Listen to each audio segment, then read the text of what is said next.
So a bunch of colonists from other countries were colonizing this new world named America. Naturally, conflict would arise between those countries because no one wants anyone else to impede in their financial success in America. And one such example of this is the French and Indian War in 1754 through 1763. This was a conflict between the French and the British, and is also credited as the main reason behind the American Revolution. The French thought the British were going to take over the French's strong trade relations with the natives, so the French blocked off the Ohio Valley. The British, on the other hand, wanted to gain more land in order to gain more raw materials, as well as foster more trade with the natives. And the natives in the middle of it all just wanted to survive, so they sided with the French. The French, the natives, and the British fought it out, and Britain won in the end, gaining the land and materials that they wanted. However, the war was expensive, and it put Britain into a lot of debt, and Britain did a multitude of things to relieve this debt. The Sugar Act, for example, was put into effect in 1764, and guess what? It taxed sugar, along with other things like coffee. And the Stamp Act from 1765 taxed everything printed. Alongside taxes, Britain also enforced other things. In order to prevent war with the natives, which would put Britain into more debt, Britain passed the Proclamation of 1763, which banned colonists from settling west of a specified line along the Appalachian Mountains. Britain also passed the Quartering Act in 1765, which forced colonists to house British soldiers, all in the name of money. Colonists, in response, did not like not having any representation in Britain's parliament, which also led to the expression, "no taxation without representation," started by Patrick Henry. Some groups against these acts formed. For example, a group called the Stamp Act Congress formed in order to lead protests and boycotts against the Stamp Act. The Committee of Correspondence also led people to oppose earlier acts, along with bringing the subject of civil liberties into light. Also, the group named Sons of Liberty was made to protest and boycott acts as well. These groups were very significant in which they exhibited cooperation between most of the colonies. In a way, one could imagine a government forming within the colonies.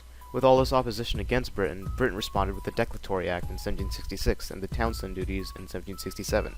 The Declaratory Act stated that the Parliament has supreme authority over the colonies in all cases. The Townshend Duties renewed the Mutiny Acts, which also includes the Quartering Act, and put more taxes on paint, paper, and tea. Tensions between colonists and Britain steadily increased, and some conflicts ensued, including the Boston Massacre, which is really not a massacre. Some colonists were mad at unemployment and decided to throw some rocks at British soldiers in anger. In response, the soldiers killed the colonists. Yeah, killing people because someone threw a rock at you, come on now. Anyways, most of these boycotts and protests actually succeeded, but the Tea Act in 1773 really angered colonists.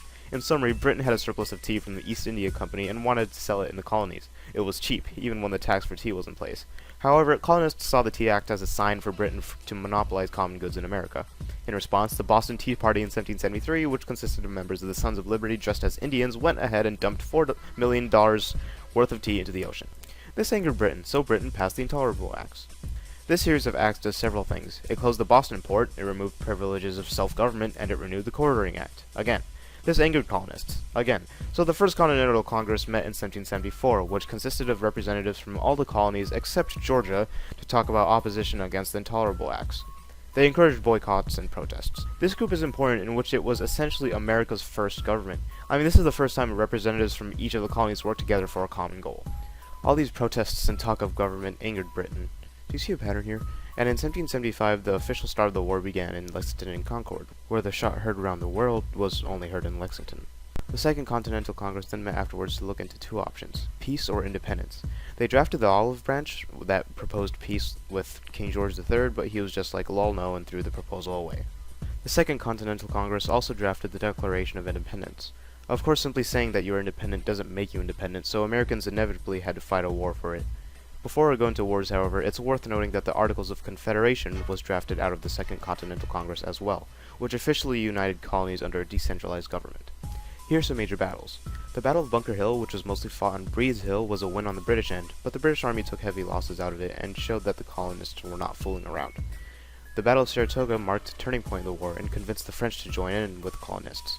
Finally, in the Battle of Yorktown, General Cornwallis of the British Army surrenders. The Treaty of Paris, signed in 1783, officially recognized the colonies as a separate nation and also established new borders with other countries. The whole period of forming a new nation left numerous effects on society. The natives were forced further west and had conflicts with colonists for land, and were also looked upon as enemies since a lot of them sided with the British during the war. Women looked at war as an opportunity to gain more rights. The Daughters of Liberty, for example, paralleled the Sons of Liberty before the war, and during the war, women participated in war in several ways, including fighting. Deborah Sampson and Molly Pitcher come to mind there. Afterwards, women like Abigail Adams and Judith S. Murray argued for better rights for women because of their participation in war.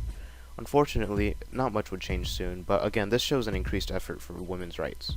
Slaves also took this opportunity to obtain freedom. Many slaves that sided with the British were promised freedom, and many of them left to Britain afterwards. Many slaves escaped as well. After all was said and done, the question of liberty and slavery arose. How can there be liberty and slavery at the same time? It was often justified that slaves were needed to keep the economy stable, but alas, the conflict of slavery would continue for another century. That was a hopefully brief rundown of how the United States became the United States. Hope you enjoyed. Bye.